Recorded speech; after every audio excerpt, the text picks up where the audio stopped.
When I moved into the neighborhood, I knew two things for certain. My shed was where I kept the weird stuff: old bikes, paint cans, a defunct espresso machine, and Karen was the self-appointed morality inspector of suburbia. For years, she'd micromanaged everything from hydrangea heights to the exact angle at which a welcome mat could be set. I tried to be amiable. I smiled at her. I nodded when she lectured about curb appeal. I even brought lemon bars to the annual spring meeting. It didn't help.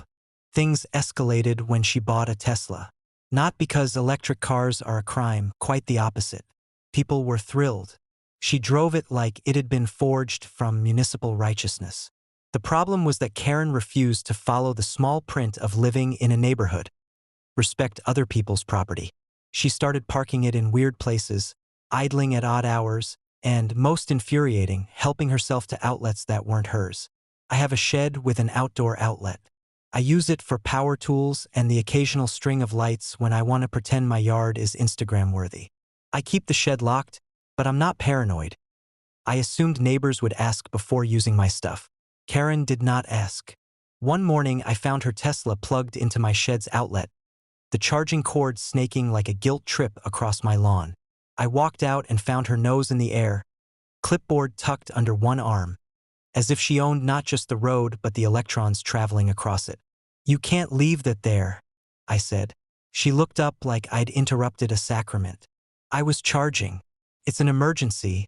There's a storm predicted. You know how these cars are. They need top-ups." "It's my property," I replied, "and you didn't ask." She offered the same condescending smile she used on meeting minutes. I assumed neighbors, especially new ones, would be understanding. Consider it community spirit. Community spirit is different from stealing electricity. I didn't want to make a federal case of it. After all, it's not like there weren't worse infractions in the world, but I also wasn't going to be someone's residential charging station. I asked her politely to unplug and move the car. She scoffed and stayed put, muttering about the greater good and energy equity. For a few days I left notes. I left polite reminders. I went to the HOA. The HOA, predictably, brushed it off, until 3 other neighbors complained she had been charging at their homes without permission because it was convenient. The pattern suddenly looked less like a one-off and more like entitlement on wheels. I wanted an answer that didn't involve a drawn-out legal spat. I didn't want to damage her car or do anything reckless. So I took the path I'd always liked best. Make the problem loudly inconvenient until it became someone else's problem to fix. I installed a simple, clearly labeled power meter on the shed outlet and posted a friendly sign: "Private outlet, for shed use only. Unauthorized charging may be invoiced." I also took a photo, time-stamped it, and sent it to the HOA with a polite note: "For the record." The sign didn't stop her. If anything, it made her smugness more theatrical. She began charging with greater frequency, as if ownership of a problem was ownership of the solution. Then came the night she learned the difference between entitlement and consequence. I won't describe electrical tinkering or reveal how to interfere with devices. Don't worry, I'll spare you the blueprint, but here's what happened. The shed outlet tripped repeatedly overnight because someone was drawing more power than that old circuit was designed to give. The breaker did precisely what breakers do: protect the wiring by cutting power. Karen's car woke up to a low charge notification the next morning and, since she hadn't buffered it at home, she found herself stranded with a near-empty battery and a rapidly dying GPS. The spectacle was deliciously public. There she was, in her polished shoes, standing by her car while neighbors filed out with sympathetic looks and the faintest, most communal smirk. She called roadside assistance.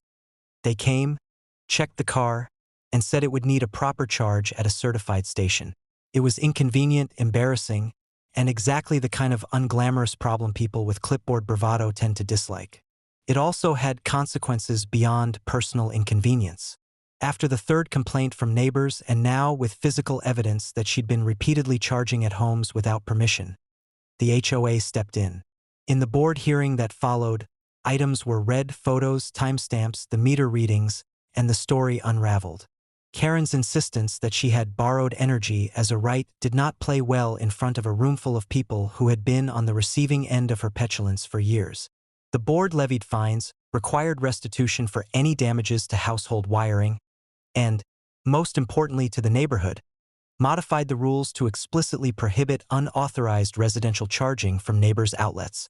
Karen's protests, raised to their highest decibel, landed like a litany of excuses.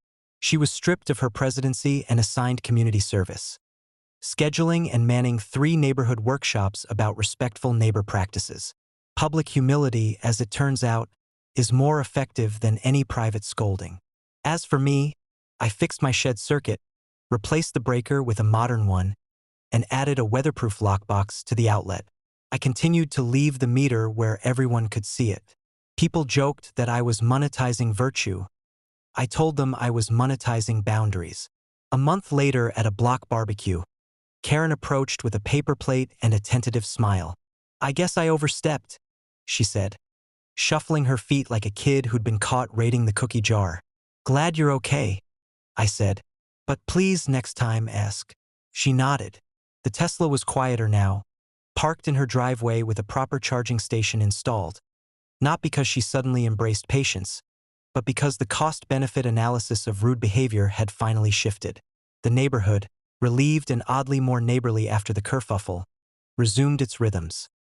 Kids on scooters, sprinklers on timers, and the occasional HOA email about the correct height of begonias.